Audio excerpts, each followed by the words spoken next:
How are you, Raiders family? It's Bourkeys and welcome to my big match preview, round 8 against the Dragons in a little over 4 hours. Guys, hope you're having a fantastic end of the week and good to have a nice 6 p.m. game today. Get the weekend off to a great start. Look, just thinking forward about this match, obviously, before I get into the Dragons, and it's one that we should win and win comfortably if we play to our potential and earn the right to play to our potential. It's not going to come easy. We need to do a lot of the hard work first, which I'll come to during our side of the top 10. But look, it's certainly a game that we need to win just to keep our noses in that top 4 area as well. It's really important we maintain our closest to the top 4 as much as possible, obviously with a pretty heavy run coming up after this weekend.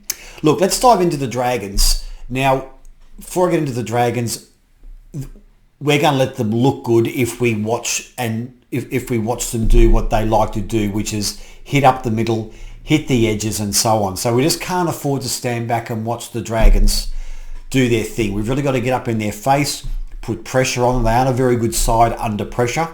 Funnily enough, the last 4 weeks we have been behind in every game from the kickoff. So going back to Newcastle, we were losing. They scored first, the Tigers scored first, Manly scored first, and last week against Parramatta, they scored first. So we just got to make sure we get under a really good roll here today and make sure that we consolidate and lead from the front.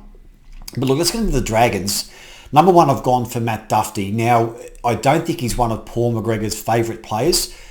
However, I've noticed the last couple of weeks he's really playing well as a ball player wide of the ruck. So what we want Shans to do, Duffy's doing very well at the moment. Coming in on the edges, hitting the wing with a face ball, sniffing around the ruck.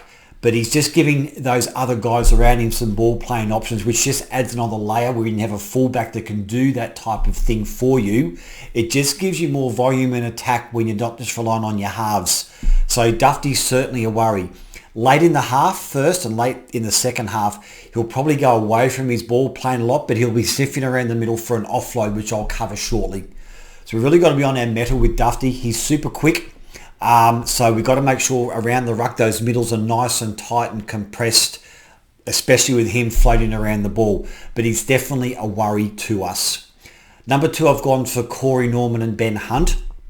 Now, if you look at the program, Hunt's going to be starting from the bench. Norman will be the main playmaker, more so than someone like Adam Clune, who will be solid as a halfback. But Norman's going to dictate a lot of the play. Thing with Corey Norman, he plays in slow motion. So what I mean is he goes to the line very slowly, and then you subconsciously back off and think, well, everything's going really slow, not much is happening. Then he throws a dummy, gets his nose through the line and offloads. So he's very good at deceiving players with his ability to play low tempo and then up tempo very, very quickly. So we've got to make sure the thing that Corey Norman does not handle very well is taking his time off the ball. So we've really got to come across from the markers, as I say every week. We've really got to have a lot of speed around him to fluster him and put him under pressure. He'll be their main kicker as well, left foot kick. So predominantly, if I'm St George running to the camera, he'll usually be on the left-hand side to kick to the corner. So we've really got to make sure that we hustle in and put as much pressure on him from the kicking game. When Ben Hunt comes on, things will change up markedly. Hunt will probably go to dummy half and be playing a lot of that middle third in defence. So we've got to tire Ben Hunt out as much as we can when he is on the paddock. We've got to make him do a lot of repeat sets because once again, ball in hand, his confidence can be shot if we can get into his head early. And we've really got to make sure we do that with Ben Hunt. He's a big confidence player, as we know from previous experiences.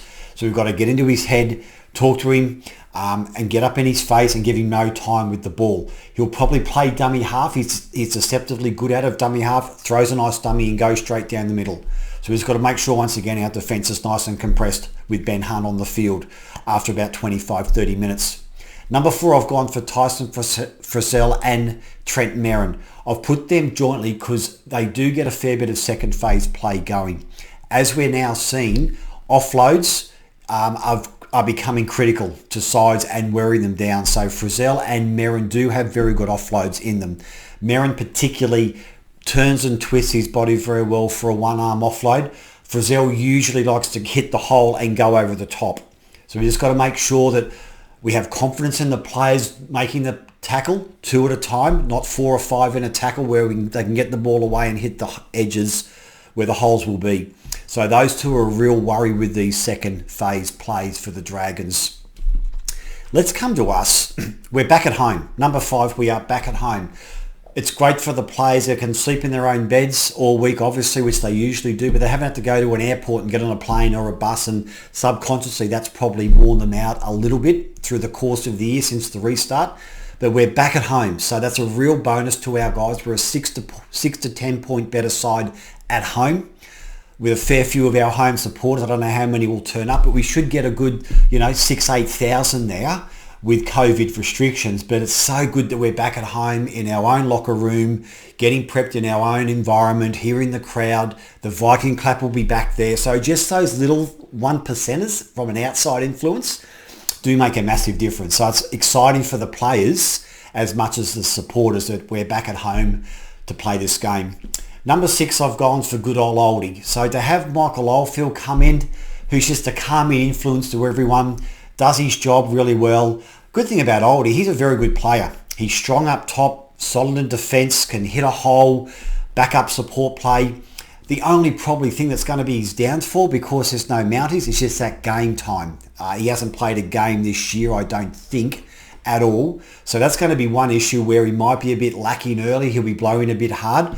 So once again, it comes back to us controlling the game, where we're not giving the Dragons field position and putting Oldie under pressure with defensive read. We're making the Dragons work out from their own line, coming back up the field to us.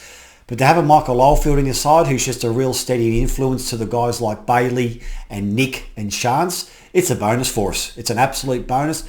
Could have been under better circumstances with Curtis Scott hopefully being in better form. It may not have happened, but it's good we've got that depth with good old Oldie coming back. Number 7, I've gone for aggression. Now, I felt after Corey Horsburgh went off last week, we just didn't lack someone to pick up that aggression baton. And we've got to have a lot of aggression with these sides like the Dragons, particularly if we can get on top early, hold the foot to the throat. Our aggression keeps us in good stead and become mongrels. I mean, that's how we got where we were last year, by being a ruthless, mongrel, aggressive side. We've lacked that a little bit, I think, the last couple of weeks, particularly against the loss with Manly. We were so against the Tigers. We just need to get some mongrel back into us and some grit, and being back at home may help it. And with aggression and consolidating the field and the other side, we can start to throw the ball around a bit.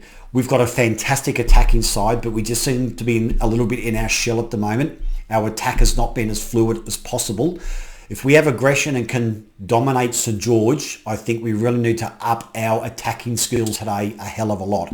As I said, some of the attack we've got is brilliant. Some of the combinations we have are awesome. And I think if we really run St George around today with quick play of the balls, good offloads, and really back ourselves to have a go, we should get a good win here. Number 9, I've gone for Jack and George. These are the guys that have to drive that, throwing it around. They need to be running the ball at the line, and hitting the ball at pace off Hodso with a flat pass.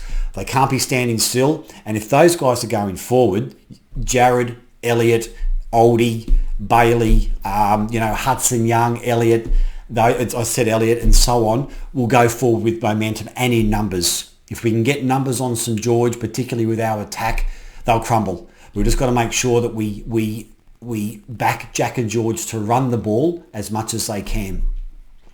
And number 10, I've gone for Joe Tarpanay. Couple of weeks since he played, he's going to be fresh. I think he's now become a vital cog for us, to be honest. Bateman's, maybe 4, 5, 6 away. Corey, I think, has gone for the year with that type of injury, that arch foot type, a big man like that. I don't think he'll be back. Tarpanay suddenly at number 13 can really start to be playing a critical role as an edge or as a middle. The versatility of Joe is really going to be needed the next few weeks. So I'm hoping that he can really step up to the mark. I think he's had a solid start to the year. Big guy, good footwork. If you can get a couple of offloads into his game to take over what Corey was doing with those offloads, it's going to put us in really good stead, I feel. So Raiders fan, that's it for my preview this week of the Dragons game. Looking forward to it in about 4 hours time, guys. Quietly confident we can get a really good win at home, get some momentum back into our footsteps with a big 3 weeks after that with the Roosters, into the Storm, into the Rabbitohs. So guys, as always, this is Bourkeys, Bleed Green, out.